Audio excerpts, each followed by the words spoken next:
তো আমি আমার দাড়িতেও কিন্তু একটু লাগিয়েছিলাম। দেখতেই পাচ্ছেন। আপনারা চাইলে এটা হাতে না লাগিয়ে একটা পুরনো ব্রাশ কিংবা নতুন যেভাবে হোক আপনারা ব্রাশ দিয়েও কিন্তু আপনারা চাইলে চুলে লাগাতে পারেন। সেক্ষেত্রে চুলের বাইরে আপনাদের মুখমণ্ডলে কিংবা কপালে বা আদার্স কোথাও লাগার সম্ভাবনাটা খুবই কম থাকে। তো এভাবেও লাগাতে পারেন কিংবা ব্রাশ দিয়েও লাগাতে পারেন, যেভাবেই লাগান না কেন। এটা খুবই সহজ একটি পদ্ধতি। আপনার বডিতে স্কিনে যদি কালারটা লেগেও যায় তাহলে যখন আপনি ভালো করে গোসল করার সময় ভালো করে একটু ধুয়ে ফেলবেন, তখন দেখবেন যে খুব সহজে খুব সুন্দরভাবে এটা পরিষ্কার হয়ে যায়। কালো চুল সাদা হয়ে যাওয়া কিংবা অল্প বয়সে চুল পেকে যাওয়া এটি খুবই সাধারণ একটি বিষয়। তো বিভিন্ন কারণে কালো চুল সাদা হতে পারে কিংবা চুল পেকে যেতে পারে, যেমন বংশগত সমস্যা, রাসায়নিক দ্রব্যের ব্যবহার, অতিরিক্ত ভেজাল খাদ্য গ্রহণ, তারপর মানসিক দুশ্চিন্তা, বিভিন্ন প্রকার ভিটামিনের অভাব, এছাড়াও অনেক কারণ থাকতে পারে। তো এই কালো চুল কিংবা পাকা চুল, সাদা চুল কিংবা পাকা চুলকে মাত্র 10 মিনিটে খুবই অল্প খরচে কিভাবে কালো করবেন সেই জিনিসটি আজকে আপনাদেরকে দেখাবো। দেখতে পাচ্ছেন আমি একটি হেয়ার কালার নিয়ে এসেছি বাজার থেকে, গডরেজ হেয়ার কালার। মাত্র 10 মিনিটের মধ্যে কিভাবে আপনি আপনার সাদা চুলকে কালো করবেন সেটা কিন্তু এই যে স্টিকারের ভিতরে যে কাগজটি দেওয়া হয়েছে সেখানে বিস্তারিত বলা আছে। খুবই সিম্পল একটি পদ্ধতি।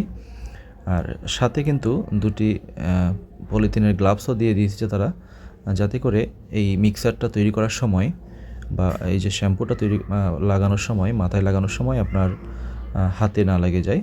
সেজন্য এভাবে গ্লাভসটি পরে নেবেন। গ্লাভসটি পরে নিয়ে আপনারা প্যাকেটটি খুলে সেখানে যে শ্যাম্পুটা রয়েছে সেই শ্যাম্পুটা একটি পাত্রের মধ্যে ঢেলে ভালো করে মিক্স করে নেবেন। মিক্স করে কিছুক্ষণের জন্য রেখে দিবেন। সেটি 5 থেকে 10 মিনিট হতে পারে। যদি বেশি সময় একটু রাখেন তাহলে মিক্সটা ভালো করে তৈরি হয় এবং চুলের জন্য সেটা ভালো হয়। সো এই যে দেখতে পাচ্ছেন আমি সেই মিক্সারটা কেটে নিচ্ছি। শ্যাম্পুটা যেটা বাজার থেকে মাত্র 50 টাকায় পেয়ে যাবেন। গডরেজ হেয়ার কালার বললে যে কোনো দোকানে পেয়ে যাবেন মাত্র 50 টাকা দিয়ে। এই যে দেখতে পাচ্ছেন শ্যাম্পুটা, এটা আমরা চাইলে আমাদের হাতের মাধ্যমে সরাসরি আমাদের চুলে লাগাতে পারি কিংবা ব্রাশের সাহায্যেও কিন্তু আমরা আমাদের চুলে লাগাতে পারি। এই যে উপরে একটা ছবি দেখতে পাচ্ছেন, Godrej expert easy 5 minutes hair colour. হ্যাঁ, অর্থাৎ তারা বলছে কি 5 মিনিটের মধ্যে হয়ে যাবে। চুলে লাগাবেন আর দিয়ে ফেলবেন শ্যাম্পুর মতো। খুবই সহজ একটি পদ্ধতি। তো আমরা যারা নিয়মিত চুলের কালার করি বা চুল কালো করি বিভিন্ন সেলুনে গিয়ে, সেখানে কিন্তু 250 থেকে 300 টাকা, অনেক সময় 500 টাকা পর্যন্ত আমাদের খরচ হয়। তো যারা এই খরচটা বাঁচাতে চান বা এই খরচটা না করতে চান অথবা কম খরচের মধ্যে করতে চান, তাদের জন্য এই পদ্ধতিটি খুবই সহজ এবং কম খরচের মধ্যে চাইলে এটা আপনারা করতে পারবেন ঘরে বসে। এই যে দেখতে পাচ্ছেন আমি মিক্সারটা অর্থাৎ শ্যাম্পুটা একটি বাটির মধ্যে নিয়ে নিয়েছি এবং আমার হাতে গ্লাভসগুলো পরে নিয়েছি যাতে কালো কালারটা যেন আমার হাতে লেগে না যায়। তো সাথে কিন্তু দুটি চমৎকার গ্লাভস দেওয়া থাকে এবং আমি এখন এই মিক্সটা অর্থাৎ শ্যাম্পুটা ভালো করে মিক্স করে নিব। মিক্স করে নিয়ে আমি আমার সুবিধা মতোভাবে হাত দিয়ে চুলে ম্যাসাজ করবো। যে দেখতে পাচ্ছেন চুলে আমি আমার সুবিধা মতোভাবে একেবারে খুব সহজভাবে চুলের আমি যেদিকে আমার চুলগুলো সাদা হয়ে গেছে সেখানে লাগাবো।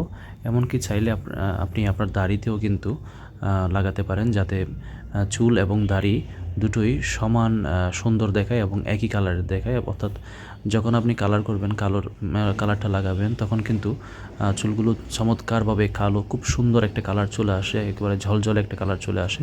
তো অনেক সময় আমাদের চুল এবং দাড়ি দীর্ঘদিন বিভিন্ন আমরা যেহেতু বাইরে থাকি, এই কারণে কালারটা অনেকটা ফ্যাকাশে হয়ে যায়। তো কালারটা করলে কিন্তু সেক্ষেত্রে চুলগুলো অনেক সুন্দর দেখায় এবং ঝলমলে দেখায়।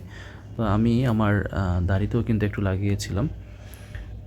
দেখতেই পাচ্ছেন। আপনারা চাইলে এটা হাতে না লাগিয়ে একটা পুরনো ব্রাশ কিংবা নতুন যেভাবে হোক আপনারা ব্রাশ দিয়েও কিন্তু আপনারা চাইলে চুলে লাগাতে পারেন। সেক্ষেত্রে চুলের বাইরে আপনাদের মুখমণ্ডলে কিংবা কপালে বা আদার্স কোথাও লাগার সম্ভাবনাটা খুবই কম থাকে। তো তো এভাবেও লাগাতে পারেন কিংবা ব্রাশ দিয়েও লাগাতে পারেন, যেভাবেই লাগান না কেন। এটা খুবই সহজ একটি পদ্ধতি। আপনার বডিতে স্কিনে যদি কালারটা লেগেও যায়, তাহলে যখন আপনি ভালো করে গোসল করার সময় ভালো করে একটু ধুয়ে ফেলবেন, তখন দেখবেন যে খুব সহজে খুব সুন্দরভাবে এটা পরিষ্কার হয়ে যায়। আর এটা এভাবে লাগানোর পরে ভালোভাবে লাগানোর পরে রোদে কিংবা ফ্যানের নিচে অর্থাৎ বাতাসে আপনাকে কিছুক্ষণ অপেক্ষা করতে হবে যাতে চুলগুলো শুকিয়ে যায়। তো আমার কিন্তু অলরেডি লাগানো শেষ। এখন আমি ফ্যানের নিচে কিছুক্ষণ অপেক্ষা করব 5 থেকে 10 মিনিটের মতো। আর যদি দিনের বেলা হয় তাহলে আমি রোদে চুলগুলো যেন শুকিয়ে যায়, রোদে একটু অপেক্ষা করি। তো দেখতে পাচ্ছেন আমি গোসল করার পর এখন এই হচ্ছে আমার চুলের অবস্থা। কিন্তু তার আগে কিন্তু আমার চুলগুলো একেবারে খুব সাদা হয়ে গিয়েছিল, চারপাশের চুলগুলো খুব সাদা সাদা ছিল এবং দাড়িও কিছুটা সাদা সাদা ছিল। এখন কিন্তু দেখতে পাচ্ছেন একেবারে মসৃণ কালো, খুব দেখতে খুবই স্মার্ট লাগছে।